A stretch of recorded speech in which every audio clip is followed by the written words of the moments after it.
Morning to all. I am Anil Kumar Tiwari and today I will discuss the very emerging therapy which is news in newspapers and print media and digital media in the wake of COVID-19 outbreak. This therapy is called the convalescent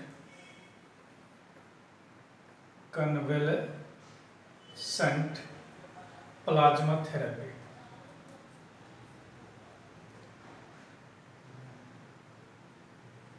Convalescent plasma therapy.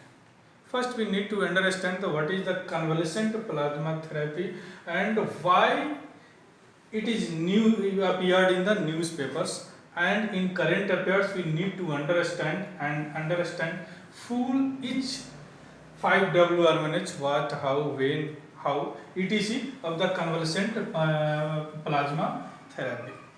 First, convalescent means होता है recovering. कन्वलेसेंट means होता है recovering. Plasma is the part of the blood and therapy means होता है treatment. एक ऐसा treatment जिसमें से प्लाज्मा से ट्रीटमेंट किया जाए, that is called convalescent plasma therapy.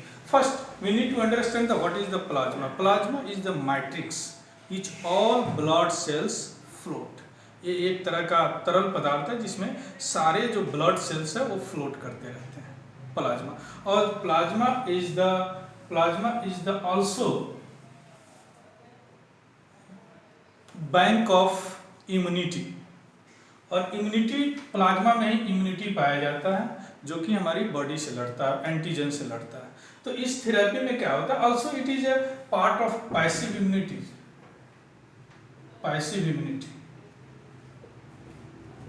इसमें क्या करते हैं, पैसिव इम्यूनिटी मीन्स पैसिव तरीके से इम्यूनिटी किसी का बूस्ट किया जाता है, that is called passive immunity and convalescent plasma therapy. So इसमें होता क्या है, स्टेप बाय स्टेप हम लोग समझेंगे.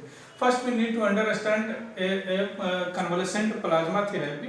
You know the convalescent means convalescence means recovery.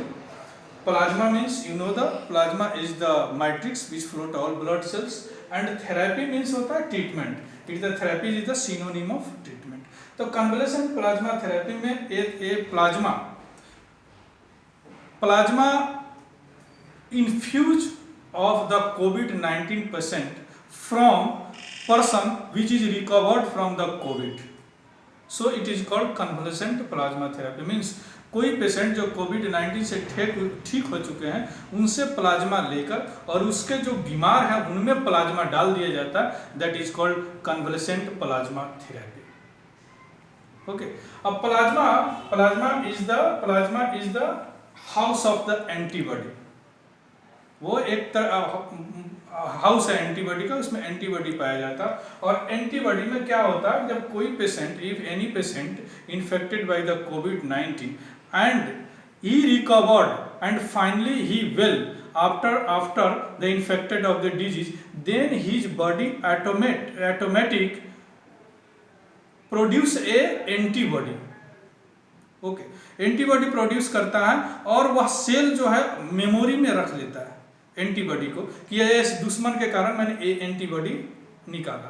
अब उस एंटीबॉडी के by infuse the other person who is infected, then वो सेल अगर वो कोविड-19 का कोरोना वायरस आता है तो उसको याद रखता है कि यही सेल है जिससे मैंने एंटीबॉडी बनाया, तो अगेन एंटीबॉडी बनाने लगता है, तो जिससे वो पर्सन जो है रिकवर हो जाता है.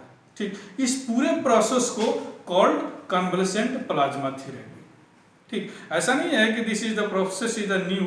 दिस इज प्रोसेस 100 साल पहले से आ रहा है. जैसे डिप्थेरिया पेशेंट को डिप्थेरिया का टीका जो है we take antibody of the horse and put the human body. इस तरह डिप्थेरिया का टीका बना. और तो ये पैसिव इम्यूनिटी होता है, इसे पैसिव इम्यूनिटी. देन ये what a passive immunity comes, then we consider the what is the active immunity. Active immunity होता है ये वायरस, एटीन्यूटेड वायरस, एक कमजोर वायरस को inject the human body, then the body automatically produce the antibody is called active immunity. BCG का टीका इसी तरह बनाया जाता है, एक्टिव इम्यूनिटी. BCG का जो टीका लगते हैं, जिसे टीबी का टीका भी बोलते हैं, वह एक्टिव इम्यूनिटी से बनाया जाता है, बल्कि कन्वलेसेंट जो है वह क्या बोलते हैं, कन्वलेसेंट पैसिव इम्यूनिटी से बनाया जाता है।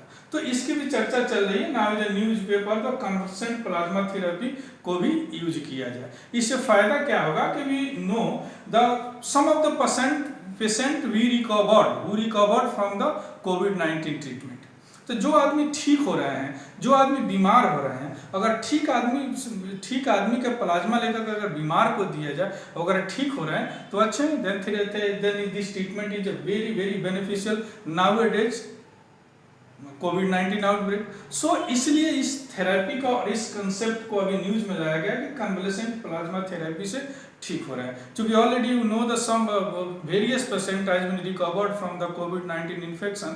सो जो रिकवर्ड हो रहे हैं उनसे प्लाज्मा लेके और इनमें दे दिया जाए। What is the India planning, और इंडिया का प्लानिंग क्या होता है?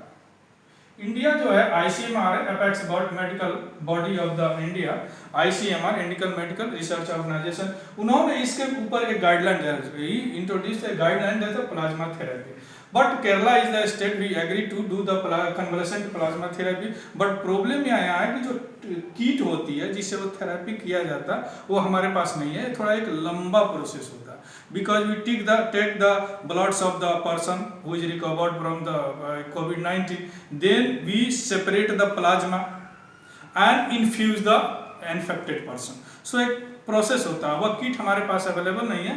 We has to import from Germany से बात चल रही है कि उस किट को मंगाया जाए तो यहाँ पे दिया जाए।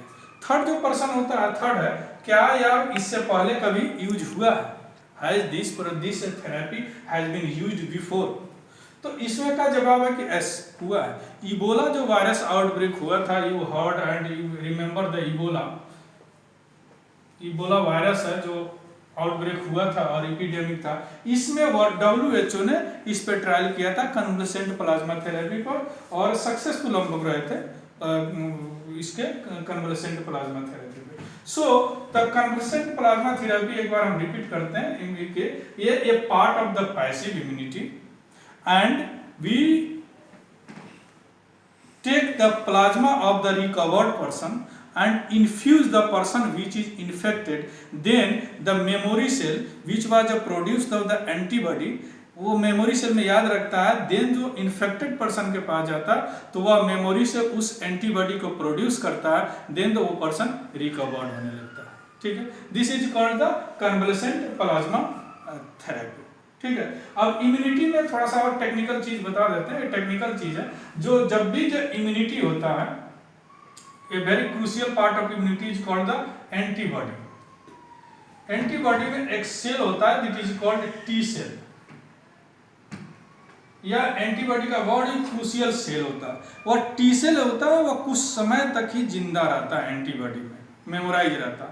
तो अगर कोई पर्सन विच रिकवर्ड 1 वीक और 3 दिन 4 दिन हुआ हो और उसका इस समय लेके प्लाज्मा लेके और उसमें डाल दिया जाए तो वह पर्सन रिकवर हो जाता है। That is called the convalescent plasma therapy. ठीक है, अब यहाँ एक और चीज बात में आ रहा है कि व्हाट इज द प्लाज्मा और सीरम में क्या अंतर है। क्योंकि you know that the antibody test में हम लोगों ने बात किया था कि सीरम सेरोलॉजी के टेस्ट है, सीरम से आदमी के एंटीबॉडीज को बूस्ट किया जाता है। बट द प्लाज्मा में होता है क्या है कि ब्लड में क्या होता है, एक प्लाज्मा होता है, प्लाज्मा में उसके बाद में एक व्हाइट ब्लड सेल होते हैं, रेड ब्लड सेल होते हैं और कुछ क्लॉटिंग पार्टिकल्स होते हैं। अगर व्हाइट ब्लड सेल और रेड ब्लड सेल से सबको हटा दिया जाए तो प्लाज्मा हो जाते हैं, और प्लाज्मा से अगर क्लॉटिंग पार्टिकल भी निकाल दिया जाए then it's become the serum हो जाता है। So this is the difference between plasma and serum. So you understand the whole picture of the convalescent plasma therapy. Okay.